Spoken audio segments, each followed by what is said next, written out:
తెలుగు భాష ఒక అద్భుతమైన భాష అని కొనియాడారు ప్రధాని మోడీ. ఈ నెల 29న తెలుగు భాష దినోత్సవాన్ని పురస్కరించుకుని ప్రపంచంలోని తెలుగు మాట్లాడే వారందరికీ శుభాకాంక్షలు తెలియజేశారు. మన్ కీ బాత్ కార్యక్రమంలో మాట్లాడిన పీఎం ఈ ఏడాది హర్ ఘర్ తిరంగా ప్రచారం పెద్ద ఎత్తున చేపట్టామని అన్నారు.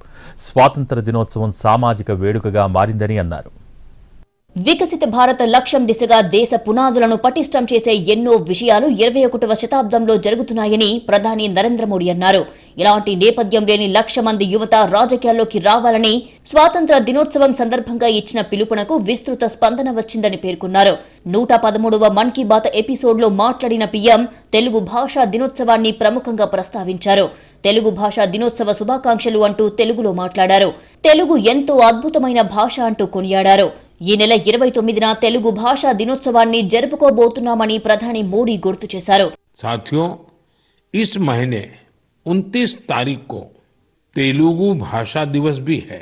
यह सचमुच बहुत ही अद्भुत भाषा है. मैं दुनिया भर के सभी तेलुगु भाषियों को तेलुगु भाषा दिवस की शुभकामनाएं देता हूं. प्रपंच व्याप्तंगा उन्न तेलुगु वारिकी తెలుగు భాషా దినోత్సవ శుభాకాంక్షలు. అంతరిక్ష రంగంలో భారత్ దూసుకెళ్తోందని ప్రధాని గుర్తు చేశారు. చంద్రయాన్ 3 విజయానికి గుర్తుగా స్పేస్ డే నిర్వహించుకున్నట్లుగా తెలిపారు. ఈ ఏడాది తొలి అంతరిక్ష దినోత్సవాన్ని జరుపుకున్నామని మోడీ పేర్కొన్నారు. ఈ ఏడాది హర్ ఘర్ తిరంగా ప్రచారం పెద్ద ఎత్తున చేపట్టామని తెలిపారు. స్వాతంత్ర దినోత్సవం సామాజిక వేడుకగా మారిందని అన్నారు. దాదాపు 5 కోట్లకు పైగా మంది జాతీయ జెండాతో ఫోటోలు దిగి వెబ్సైట్లో అప్లోడ్ చేసినట్లు ప్రధాని మోడీ వెల్లడించారు.